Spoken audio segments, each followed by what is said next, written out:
வணக்கம். வாங்க AR creation சமையலில் ஒரு சூப்பராக பார்த்தீங்கன்னா மோதகம் எப்படி செய்யறது இப்போ வீடியோவில் பார்க்க போகிறோம். கண்டிப்பாக ட்ரை பண்ணி பாருங்கள். ரொம்ப ஈஸியாக செஞ்சிடலாம். இது வரைக்கும் நம்ம சேனலை சப்ஸ்கிரைப் பண்ணிக்கோங்க. ரொம்பவே சாஃப்டாக இருக்கும். எவ்வளோ சாஃப்டாக இருக்குது பாருங்கள். வாங்க இந்த மோதகம் எப்படி செய்கிறது வீடியோக்குள்ளே போய் பார்க்கலாம். மோதகம் செய்கிறதுக்கு பார்த்தீங்கன்னா ஒரு கப் அளவுக்கு மெஷரிங் கப்பில் பச்சரிசி எடுத்திருக்கேன். நீங்கள் எந்த பச்சரிசி வேணாலும் நீங்கள் இந்த மோதகத்துக்கு சேர்த்துக்கலாம். இப்போ நம்ம இதை ஒரு பவுலில் சேர்த்துக்குவோம். கூடவே நம்ம அரிசி சேர்த்த அதே கப்பில் பார்த்தீங்கன்னா அரை கப் அளவுக்கு பாசிப்பருப்பு சேர்த்து இதை 2 தடவை நம்ம அலம்பிட்டு வந்துடலாம். இப்போ நல்லா கழுவிட்டு வந்துட்டேன். இதை பார்த்தீங்கன்னா தண்ணி சேர்த்து ஒரு 10 நிமிஷம் மட்டும் இதை நம்ம ஊற வச்சுருவோம். அதுக்கு மேலே ஊற வைக்க வேணாம். ஏன்னா பச்சரிசிங்கிறதுனால சீக்கிரம் ஊறிடும்.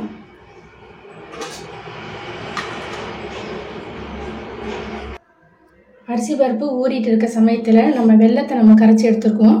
1.5 கப் அளவுக்கு நம்ம 1 கப் அரிசியும் அரை கப்பு பார்த்தீங்கன்னா பாசிப்பருப்பு எடுத்திருக்கேன். 1.5 கப் அளவுக்கு பொடிச்ச வெல்லம் நம்ம சேர்த்துக்கலாம் ஒரு பாத்திரத்தில். நான் அரிசி எடுத்த அதே கப்பில் தான் எல்லாத்தையும் எல்லா பொருளையும் நம்ம அளந்து நம்ம சேர்த்துக்கணும். இப்போ மொத்தம் பார்த்திங்கன்னா 1.5 கப் அளவுக்கு அரிசி பருப்பு நம்ம எடுத்துருக்கோம். இப்போ தண்ணி பார்த்திங்கன்னா 1.5க்கு டபுள் மடங்காக நம்ம தண்ணி சேர்த்துக்கலாம். 3 இதே கப்பில் 3 கப்பு தண்ணி சேர்த்துக்கலாம்.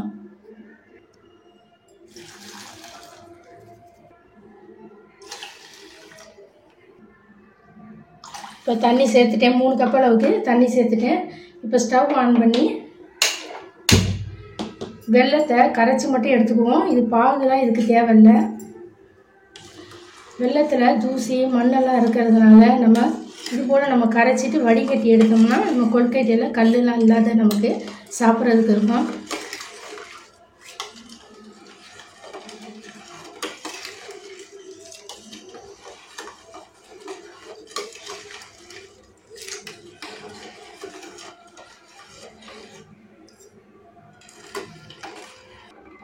வெல்லம் பார்த்திங்கன்னா நல்லா கரைஞ்சிருச்சு. இப்போ அடுப்பை ஆஃப் பண்ணிவிட்டு இப்போ இந்த வெல்லத்தை பார்த்திங்கன்னா நம்ம ஆற வச்சிடலாம். அரிசி பருப்பு பார்த்திங்கன்னா ஒரு 10 நிமிஷம் போல் நல்லா ஊறிடுச்சு. இப்போ நம்ம இதை தண்ணியை வடிச்சிட்டு எடுத்துக்குவோம். அரிசி பருப்பை இது போல் நான் வடிகரண்டியில் சேர்த்து நானே தண்ணி நல்லா வடிச்சிட்டேன். இப்போ வடித்த அரிசி பருப்பை இது போல் வெள்ளை துணியில் நம்ம சேர்த்து எக்ஸ்ட்ரா இருக்க ஈரத்தை நம்ம எடுக்கிறதுக்காக நம்ம இதை நல்லா அரிசி பருப்பு இது போல் பரப்பி விட்டுருங்க. ஒரு 15 நிமிஷம் இது போல் பரப்பி விட்டுட்டிங்கன்னா அரிசி பருப்பில் இருக்கக்கூடிய எக்ஸ்ட்ரா இருக்கக்கூடிய தண்ணியெல்லாம் நல்லா பார்த்திங்கன்னா போயிடும். அரிசி பருப்பில் இருக்கிற ஈரம் பார்த்திங்கன்னா நல்லா போயிடுச்சு பாருங்கள். கையில் பார்த்திங்கன்னா அரிசி ஒட்டவே இல்லை. இப்போ நம்ம இதை ஒரு பேனில் சேர்த்து நம்ம லைட்டாக ஃப்ரை பண்ணிக்கலாம். இப்போ உணர்ன அரிசி பருப்பை ஒரு பேனில் சேர்த்துக்குவோம். ஸ்டவ் ஆன் பண்ணிக்குவோம். அடுப்பை மீடியம் ஃப்ளேமில் வச்சு ஒரு 3 நிமிஷம் போல் இதை நல்லா வறுத்தெடுத்துக்கலாம்.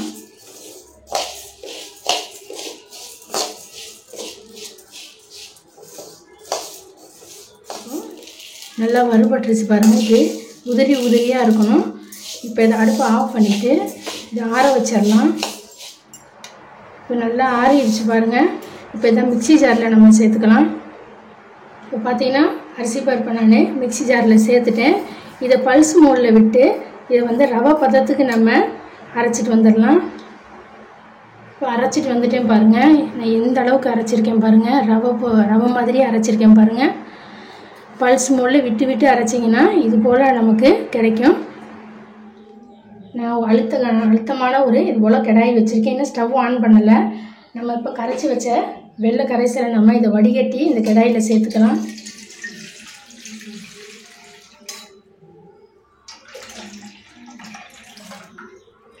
பாருங்கள் மண்ணெல்லாம் இருக்குது பாருங்கள். வடிகட்டினா இது போல் வடிகட்டில் தங்கிக்கும். கூடவே நான் ஒரு 1/4 கப் அளவுக்கு தேங்காய் துருவுனது இதில் சேர்த்துக்கிறேன். 1/4 ஸ்பூன் அளவுக்கு ஏலக்காய் பவுட்ரு சேர்த்துக்கலாம்.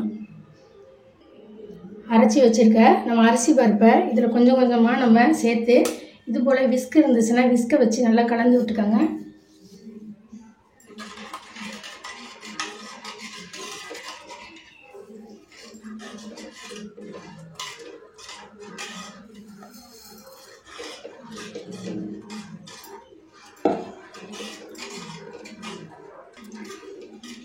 இப்போ ஸ்டவ் ஆன் பண்ணிக்கலாம்.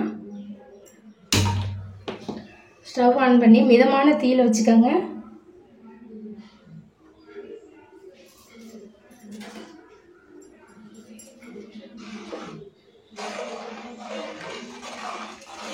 இது நல்லா பார்த்தீங்கன்னா கலந்து கொடுத்துட்டே இருங்க.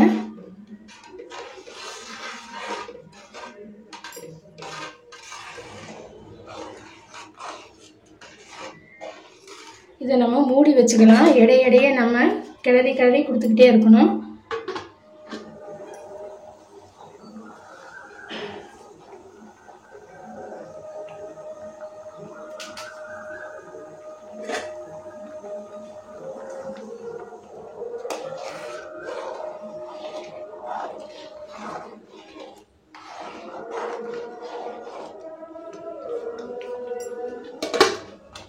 கூடவே ஸ்வீட்னால ஒரு பிஞ்ச் அளவுக்கு சால்ட்டு சேர்த்துக்கோங்க. கூடவே பார்த்தீங்கன்னா பச்சை கற்பூரம் நான் ரொம்பவே குறைவாக பார்த்தீங்கன்னா இந்த அளவுக்கு சேர்த்தா போதும், ரொம்ப அதிகமாக சேர்த்துறாதீங்க. இப்போ இதில் சேர்த்துக்கலாம்.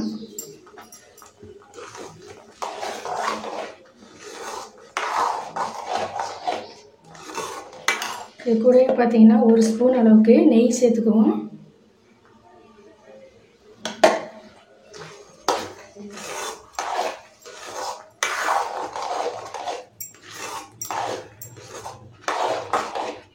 போல் கிளறி கொடுத்துக்கிட்டே இருந்தீங்கன்னா தான் உங்களுக்கு கட்டி தட்டாமல் உங்களுக்கு இருக்கும்.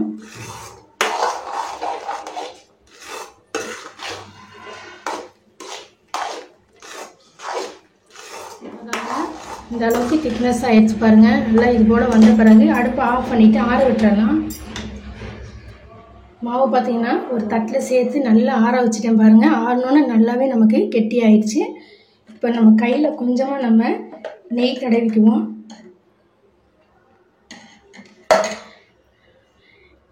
விருப்பப்பட்ட சைஸில் நம்ம பிடிச்சிக்குவோம்.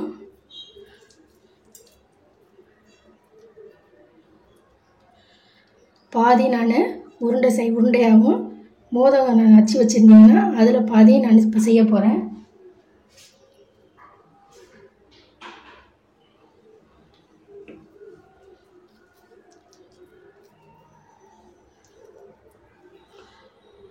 உங்களுக்கு விருப்பப்பட்ட சைஸில் நீங்கள் மாவை நீங்கள் அச்சில் வச்சு நீங்கள் ரெடி பண்ணி வச்சுக்கோங்க.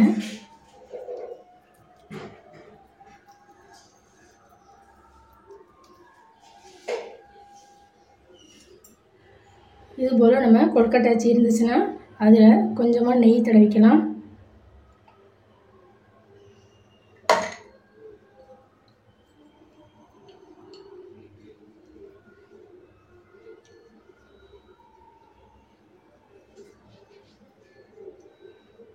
மாவு எடுத்து கொஞ்சமாக எடுத்துக்குவோம்.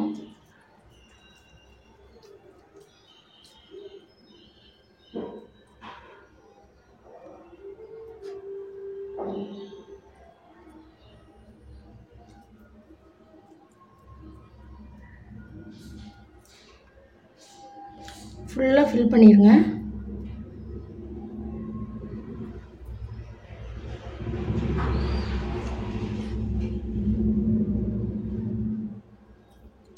சூப்பராக பார்த்தீங்கன்னா மோதகம் ரெடி ஆகிடுச்சு. இது போல் நம்ம பாதி ரெடி பண்ணிக்கலாம்.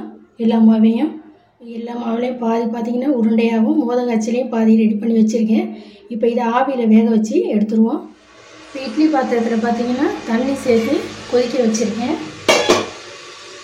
ரெடி பண்ண மோதகத்தை பார்த்திங்கன்னா இட்லி தட்டில் சேர்த்துருக்கேன்.